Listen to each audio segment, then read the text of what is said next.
Hola, ¿qué tal amigos? Un gusto poder pasar por acá. Quiero pedir disculpa porque desde el día viernes nosotros no hemos salido al aire por distintas razones que después le vamos a explicar con mayores detalles, especialmente en estos días tan convulsionados que vive el pueblo ecuatoriano.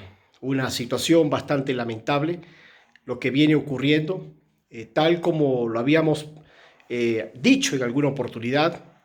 El crimen organizado transnacional del socialismo del siglo XXI no se conforma solamente con haber llegado al poder en Colombia y haber controlado la región como hasta el momento ya lo ha venido haciendo.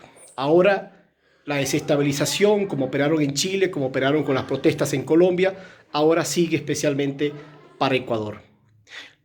Un grupo de indígenas que representa el 7% de la población ecuatoriana, 17 millones de habitantes. Unos 14.000 indígenas aproximadamente iniciaron un proceso de reivindicación por luchas, de alguna manera, de un pueblo que reclama, que exige y tiene todo el derecho de hacerlo, de reclamar aquello que consideran justo reclamar.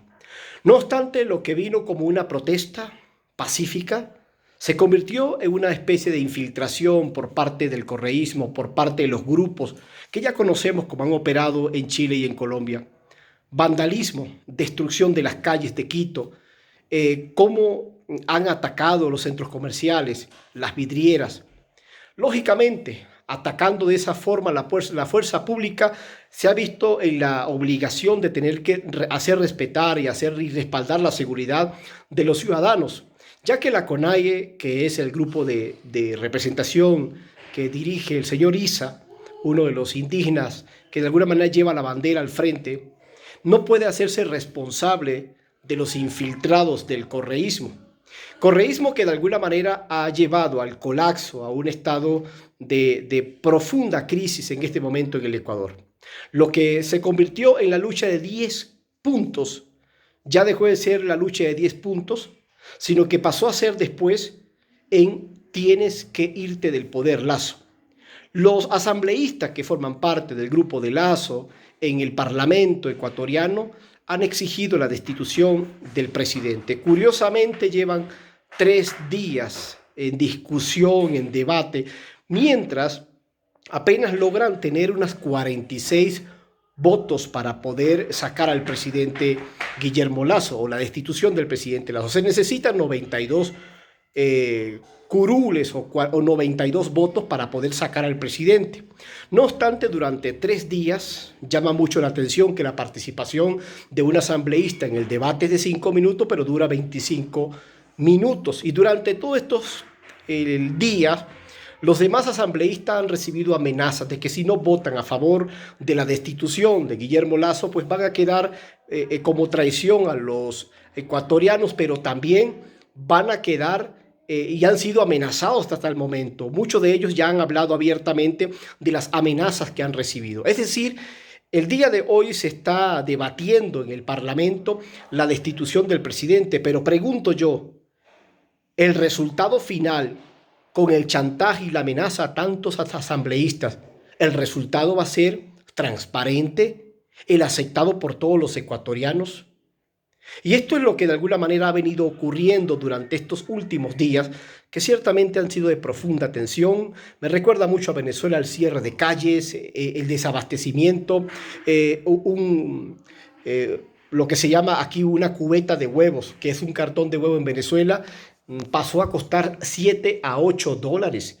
El gas que ya no se encuentra y la gente que no puede salir a trabajar, las calles. El día de hoy, por cierto, se acabó, el presidente Lazo dijo, no vamos a seguir dialogando, porque mientras estábamos dialogando, además de imponer puntos, usted tiene que, presidente Lazo, hacer esto exactamente según el grupo de la CONAI, ¿no? El grupo del correísmo. Tienen ustedes que hacer exactamente estos 10 puntos. Si no lo hace, punto, quedamos. Y aún así el presidente ha dado muestra de querer dialogar, de querer mostrar gestos democráticos, pero aún así el objetivo sabemos que no es precisamente eso. Se infiltraron en una protesta pacífica especialmente para derrocar o para deponer al presidente de Ecuador. Creo que es una verdadera situación. Ahora, son muchos los análisis que se hacen al respecto sobre lo que puede ocurrir aquí en Ecuador con la destitución del presidente Lasso. Yo me hago una pregunta. Destituyen al presidente, pero ¿quién queda? ¿Quién va a tomar el poder? ¿Quién va a ser el responsable de tomar el poder? Con esto que se ha venido evidenciando de cómo han venido chantajeando, amenazando a los asambleístas, la comunidad internacional va a reconocer al siguiente gobierno que sería el presidente del Parlamento ecuatoriano, al menos por un tiempo, mientras el Consejo Nacional Electoral llama nuevas elecciones. La comunidad internacional va a reconocerlo. Aquellos que siguen todavía, son seguidores del presidente Lasso, van a quedar ¿en qué estado? ¿Indiferentes ante el ataque al Estado democrático de este país? Yo creo que es importante revisar esto, porque los asambleístas, los correístas, no están midiendo el derramamiento de sangre que se puede venir o una guerra civil que puede estallar en este país simplemente por no aceptar que perdieron, pues quieren llegar al poder de cualquier manera. Hoy es un desastre Ecuador.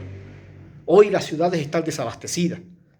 Hoy podemos decir que hay un estado totalmente de crisis en este país, provocado, por supuesto, por un grupo, por una masa. Una parte de ella reclama derechos específicos que son de importancia, pero dentro de ese grupo hay una parte que ha generado el caos, el vandalismo, y está dirigido desde afuera por Rafael Correa. Esto es profundamente grave y yo creo que la comunidad internacional no se puede quedar indiferente ante esto que está ocurriendo. ¿Quién está financiando todas estas protestas? Tantos vehículos que salen, camiones cargados. ¿Quién paga los alimentos, desayuno, almuerzo y cena y tal vez merienda de la cantidad de 14.000 indígenas en Quito, que está destrozando mucho, algunos de ellos destrozando, que no permiten que la gente trabaje, los mercados cerrados, etcétera? ¿Quién está financiando todo eso? Son preguntas que no se pueden dejar a un lado y por eso yo creo que es importante que los ecuatorianos, yo he vivido aquí durante 5 años, es un país que me ha dado y he crecido, es un país donde me he desarrollado, es un país donde he logrado tantas cosas siendo emigrante. En 5 años crecí enormemente y me siento profundamente agradecido con este país. Pero lo que está ocurriendo en este momento, si los verdaderos demócratas, si la inmensa mayoría de los ciudadanos, porque el 7% es el que está de alguna manera buscando o hacerse sentir como la mayoría, no hay un 93% de los ecuatorianos. Alguien me puede decir, Norbey, es menos, estamos hablando de un grupo de menos, supóngase que el 80%, el 70% de los ecuatorianos que desean trabajar, que desean mantener el Estado institucional y que le dicen a Rafael Correa, responsable de la corrupción de este país, del desfalco de esta nación, quien se encargó también de alguna manera de empobrecer a los ecuatorianos mediante las grandes deudas internacionales. Eso es importante, que cuando el mismo presidente Moreno llegó al poder, cuando Correa le dijo, está la mesa servida. No, la mesa no está servida. La mesa era una cantidad de huesos que había dejado. Deudas y deudas y más deudas. Lógicamente. Y esto con el ataque completo de la pandemia, que no fue fácil para toda la región, para el mundo. En el siglo XXI, 7% ha sido la inflación mundial. Es decir, señores, el daño a la economía ha sido terrible. Y lógicamente, un año apenas gobernando. Un año apenas gobernando, enfrentando la pandemia que logró vacunar en tiempo récord el presidente Lasso este país. Y aún así, en medio, con un año, cuando son 4 años, pero un año ya para poder juzgar cuál es el resultado final. Y yo creo que es importante que los ecuatorianos defiendan su democracia, amparen su democracia.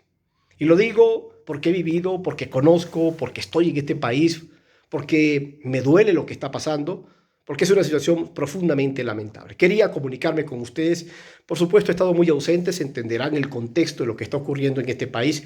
Es una situación bastante lamentable. Quiero acompañarles a todos, pido a Dios profundamente para que prele la conciencia de la democracia, el diálogo por encima de todo, pero también aquellos que son las mayorías, los que son buenos, que respaldan su democracia, que también hagan sentir el valor de lo que representan las instituciones democráticas en este país.